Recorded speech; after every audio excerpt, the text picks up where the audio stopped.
ಜೈಲಿನಲ್ಲಿರುವ ದರ್ಶನ್ಗೆ ಜೀವಾವಧಿ ಶಿಕ್ಷೆ ಆಗಬಾರದು, ಪೊಲೀಸರು ಸುಳ್ಳು ದಾಖಲೆಯನ್ನ ಸೃಷ್ಟಿಸಿದ್ದಾರೆ ಎಂದು ಆರೋಪ ಮಾಡ್ತಾ ಇರುವಂತದ್ದು. ಜೈಲಿನಲ್ಲಿರುವಂತಹ ದರ್ಶನ್ಗೆ ಜೀವಾವಧಿ ಶಿಕ್ಷೆ ಆಗಬಾರದು, ಪೊಲೀಸರು ಸುಳ್ಳು ದಾಖಲೆಯನ್ನ ಸೃಷ್ಟಿಸಿದ್ದಾರೆ ಎಂದು ಆರೋಪ. ಒಳ್ಳೆಯ ನಟನಿಗೆ ಎಂದಿಗೂ ಅನ್ಯಾಯ ಆಗಬಾರದು. ಅಶ್ವವೇಗ ನ್ಯೂಸ್ಗೆ ನಟರಾಜ್ ಬೊಮ್ಮಸಂದ್ರ ಹೇಳಿಕೆಯನ್ನ ಕೊಟ್ಟಿದ್ದಾರೆ. ಪೊಲೀಸರ ವಿರುದ್ಧ ಹೋರಾಟಕ್ಕೆ ಸಿದ್ಧತೆ ಮಾಡಿಕೊಂಡಿದ್ವಿ, ಧ್ವನಿ ಎತ್ತದೇ ಹೋದ್ರೆ ಪೊಲೀಸರು ಸತ್ಯ ತಿರುಚುತ್ತಾರೆ. ದರ್ಶನ್ ಅಭಿಮಾನಿಗಳು ದೊಡ್ಡ ಬೆಂಬಲ ನೀಡಿದ್ರು. ಪೊಲೀಸ್ ಅಧಿಕಾರಿಗಳಿಂದ ಹೋರಾಟ ಹತ್ತಿಕ್ಕುವ ಯತ್ನ ನಡೀತಾ ಇದೆ. ಇಂದು ಯಾವುದೇ ಹೋರಾಟ ಇಲ್ಲದಿದ್ದರೂ ಅನುಮತಿ ನೀಡಿಲ್ಲ. ಫ್ರೀಡಂ ಪಾರ್ಕ್ನಲ್ಲಿ ಪ್ರತಿಭಟನೆ ಮಾಡದಂತೆ ತಡೆದಿದ್ದಾರೆ. ಸರ್ಕಾರದ ಗಮನಕ್ಕೆ ಹೋರಾಟ ಹೋಗದ ರೀತಿ ತಡೆದಿದ್ದಾರೆ. ನೆಪ ಒಡ್ಡಿ ಹೋರಾಟವನ್ನ ಪೊಲೀಸರು ತಡೆದಿದ್ದಾರೆ. ಆ ಹೋರಾಟ ಈ ಹೋರಾಟ ಅಂತ ಅನುಮತಿ ನೀಡಿಲ್ಲ. ಆದ್ರೆ ಫ್ರೀಡಂ ಪಾರ್ಕ್ನಲ್ಲಿ ಇವತ್ತು ಯಾವ ಹೋರಾಟವೂ ಇಲ್ಲ. ಕನ್ನಡ ಪರ ಹೋರಾಟಗಾರ ನಟರಾಜ್ ಬೊಮ್ಮಸಂದ್ರ ಕಿಡಿಯನ್ನ ಕಾರ್ತಾ ಇದ್ದಾರೆ. ಈಗಾಗಲೇ ಜೈಲು ವಾಸಿಯಾಗಿರುವಂತಹ ದರ್ಶನ್ಗೆ ಜೀವಾವಧಿ ಶಿಕ್ಷೆ ಆಗಬಾರ್ದು. ಪೊಲೀಸರು ಯಾಕಂದ್ರೆ ಸುಳ್ಳು ದಾಖಲೆಯನ್ನ ಸೃಷ್ಟಿಸಿ ದರ್ಶನ್ ಜೈಲಿನಲ್ಲಿ ಕೊಳೆಯುವ ರೀತಿಯಲ್ಲಿ ಮಾಡಿದ್ದಾರೆ ಅನ್ನುವಂತಹ ಆರೋಪವನ್ನ ನಟರಾಜ್ ಬೊಮ್ಮಸಂದ್ರ ಮಾಡ್ತಾ ಇರುವಂತದ್ದು. ಅಶ್ವವೇಗ ನ್ಯೂಸ್ಗೆ ನಟರಾಜ್ ಬೊಮ್ಮಸಂದ್ರ ಹೇಳಿಕೆಯನ್ನ ಕೊಟ್ಟಿದ್ದಾರೆ. ಒಳ್ಳೆಯ ನಟನಿಗೆ ಎಂದಿಗೂ ಅನ್ಯಾಯ ಆಗಬಾರ್ದು. ಅಶ್ವವೇಗ ನ್ಯೂಸ್ ಜೊತೆ ನಟರಾಜ್ ಬೊಮ್ಮಸಂದ್ರ ಮಾತನಾಡಿದ್ದಾರೆ.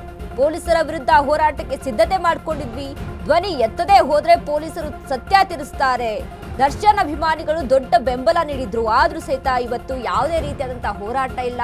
ಫ್ರೀಡಂ ಪಾರ್ಕ್ ನಲ್ಲಿ ಖಾಲಿ ಇದೆ, ಬಟ್ ಆದ್ರೂ ಸಹಿತ ಅಲ್ಲಿ ಹೋರಾಟ ಇದೆ ಅಂತ ನಮಗೆ ಇವತ್ತು ಪರ್ಮಿಷನ್ ಅನ್ನ ಕೊಟ್ಟಿಲ್ಲ ಪೊಲೀಸ್ ಅಧಿಕಾರಿಗಳು ಅಂತ ಇದೀಗ ನಟರಾಜ್ ಬೊಮ್ಮಸಂದ್ರ ಆರೋಪ ಮಾಡ್ತಾ ಇದ್ದಾರೆ.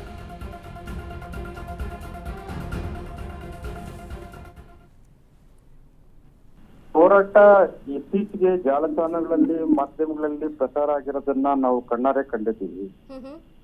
ಇದರ ವಿರುದ್ಧ ಒಂದಷ್ಟು ಧ್ವನಿ ಎತ್ತಲಿಲ್ಲ ಅಂದ್ರೆ ಎಲ್ಲೋ ಒಂದ್ ಕಡೆ ಒಬ್ಬ ಒಳ್ಳೆ ನಟ ಆತ ತಪ್ಪು ಮಾಡಿದನೋ ಬಿಟ್ಟಿದನೋ ಗೊತ್ತಿಲ್ಲ. ಇನ್ನು ಒಬ್ಬ ಆರೋಪಿಗೆ ಇವ್ರು ಮಾಡಿರ್ತಕ್ಕಂತ ಸುಳ್ಳು ದಾಖಲೆಗಳಿಂದ ಆತ ಜೀವಾವಧಿ ಶಿಕ್ಷೆ ಎಲ್ಲ ಅನುಭವಿಸ್ತಾನೆ ಎಂಬಂತಹ ಒಂದು ಆತಂಕದಿಂದ ಇವತ್ತು ಒಂದು ಹೋರಾಟಕ್ಕೆ ಕನ್ನಡ ಪರ ಹೋರಾಟಗಾರರು ದರ್ಶನ್ ಪರ ನಿಂತ್ಕೊಂಡಿದ್ದಂತೂ ಸತ್ಯ. ಯಾಕೆಂದ್ರೆ ಯಾರು ಧ್ವನಿ ಎತ್ತಲಿಲ್ಲ ಅಂದ್ರೆ ಈ ಪೊಲೀಸ್ ಅಧಿಕಾರಿಗಳು ಯಾವ ರೀತಿ ಬೇಕಾದ್ರೂ ಸತ್ಯಾಸತ್ಯತೆಗಳನ್ನು ತಿರ್ಚುವಂತಹ ಕೆಲಸ ಮಾಡುವಂತಹ ಪ್ರಯತ್ನಕ್ಕೆ ಮುಂದಾಗಿದ್ದಾರೆ, ಮುಂದೆನೂ ಮುಂದಾಗ್ತಾರೆ ಎಂಬಂತಹ ಒಂದು ಆತಂಕದಿಂದ ಈ ಹೋರಾಟಕ್ಕೆ ಕರೆ ಕೊಟ್ಟಿದ್ದೀವಿ. ಅದಕ್ಕೆ ದರ್ಶನ್ ಅಭಿಮಾನಿಗಳು ಬಹುತೇಕ ಸಾವಿರಾರು ಸಂಖ್ಯೆಯಲ್ಲಿ ನನಗೆ ಆ ಬೆಂಬಲವನ್ನ ಸಹಕಾರವನ್ನ ಕೊಟ್ಟಿದ್ರು ಪಾಪ. ಆದ್ರೆ ಪೊಲೀಸ್ ಅಧಿಕಾರಿಗಳು ಎಲ್ಲೋ ಒಂದ್ ಕಡೆ ಈ ಹೋರಾಟವನ್ನ ಹತ್ತಿಕ್ಕುವಂತ ಕೆಲಸ ಮಾಡಿ ನಮ್ಗೆ ಅನುಮತಿ ಇವತ್ತು ಫ್ರೀಡಂ ಪಾರ್ಕ್ ಅಲ್ಲಿ ಯಾವುದೇ ಪ್ರತಿಭಟನೆಗಳು ಇಲ್ದಿದ್ರು ಸಹ 10ನೇ ತಾರೀಕು 11ನೇ ತಾರೀಕು ಯಾವುದೇ ಪ್ರತಿಭಟನೆಗಳು ಇಲ್ದಿದ್ರು ಸಹ ನಮ್ಗೆ ಆ ಹೋರಾಟ ಇದೆ ಈ ಹೋರಾಟ ಇದೆ ಅಂತ ಹೇಳಿ ಹೋರಾಟವನ್ನ ಅನುಮತಿ ನೀಡದೆ ನಿರಾಕರಿಸಲಾಗಿದೆ ಎಂಬಂತಹ ಹಿಂಬರವನ್ನ ಕೊಟ್ಟು ಬಹಳ ಹೋರಾಟವನ್ನು ಹತ್ತಿಕ್ಕುವಂತ ಕೆಲಸ ಮಾಡಿದ್ದಾರೆ. ಈಗ ಹೋರಾಟ ಮುಂದೆ ಹೋಗಿದ್ರೆ ಹಿಂದೆನೂ ಯಾರ್ದಾರು ಕೈವಾಡ ಇದೆಯಾ ಅಂತ ನಿಮ್ಗೆ ಅನ್ಸುತ್ತಾ ಸರ್? ಅಲ್ಲ, ಕೈವಾಡ ಅಂದ್ರೆ ಎಲ್ಲ ಪೊಲೀಸ್ ಅಧಿಕಾರಿಗಳು ಒಬ್ಬರನ್ನೊಬ್ಬರು ಯಾರು ಬಿಟ್ಕೊಡೋದಿಲ್ಲ. ಒಬ್ಬ ಪೊಲೀಸ್ ಅಧಿಕಾರಿಯ ವಿರುದ್ಧ ಏನಾದರೂ ಈ ತರ ದೂರುಗಳು ಬಂದಾಗ ಅಥವಾ ಹೋರಾಟಗಳನ್ನ ಹಮ್ಮಿಕೊಂಡಾಗ ಇನ್ನೊಬ್ಬ ಪೊಲೀಸ್ ಅಧಿಕಾರಿ ಅವ್ರ ಬೆನ್ನೆಲುಬಾಗಿ ನಿಂತ್ಕೊಳ್ತಾರೆ ಹೊರತು ಇದು ಪ್ರಾಮಾಣಿಕವಾಗಿ ನಡೀತಾ ಇರ್ತಕ್ಕಂಥ ಹೋರಾಟ, ಇದಕ್ಕೆ ಅನುಮತಿಯನ್ನು ಕೊಡೋಣ, ಸಾಕ್ಷ್ಯಾಧಾರಗಳ ಆಧಾರದ ಮೇಲೆ ಹೋರಾಟಗಳು ನಡೀಲಿ ಎಂಬಂತಹ ನಿಟ್ಟಲ್ಲಿ ಯಾರು ಸಹ ನಮ್ಗೆ ಅನುಮತಿಯನ್ನ ಕೊಡ್ಲಿಕ್ಕೆ ಮುಂದೆ ಆಗ್ಲಿಲ್ಲ. ಆದ್ರೆ ಹೋರಾಟಕ್ಕೆ ಪ್ರಮುಖವಾಗಿ ಮುಂದೂಡೋಕೆ ಕಾರಣ ಏನು ಅಂತ? ಮುಂದೂಡ್ಲಿಕ್ಕೆ ಕಾರಣ ಏನಿಲ್ಲ, ಪೊಲೀಸ್ ಅಧಿಕಾರಿಗಳ ಮೇಲೆ ಪೊಲೀಸ್ ಅಧಿಕಾರಿಗಳು ಅನುಮತಿಯನ್ನ ಕೊಡ್ಲಿಲ್ಲ ಅಷ್ಟೇ. ಅಂದ್ರೆ ಹೋರಾಟ ಮಾಡ್ಲಿಕ್ಕೆ ಅವ್ರು ಯಾರು ಬಿಟ್ಕೊಡೋದಿಲ್ಲ. ನಮ್ಗೆ ಸುಮ್ನೆ ಯಾವುದೋ ಒಂದು ನೆಪವನ್ನ ಒಡ್ಡಿ ಆ ಹೋರಾಟ ಇದೆ ಈ ಹೋರಾಟ ಇದೆ ನಿಮ್ಗೆ ಸ್ಥಳಾವಕಾಶವಿಲ್ಲ ಅಂತ ಸಾವಿರಾರು ಜನ ಸೇರುವಂತಹ ಫ್ರೀಡಂ ಪಾರ್ಕ್ ನಲ್ಲಿ ಅನುಮತಿ ಇಲ್ದಿರನೆ ಹೋರಾಟ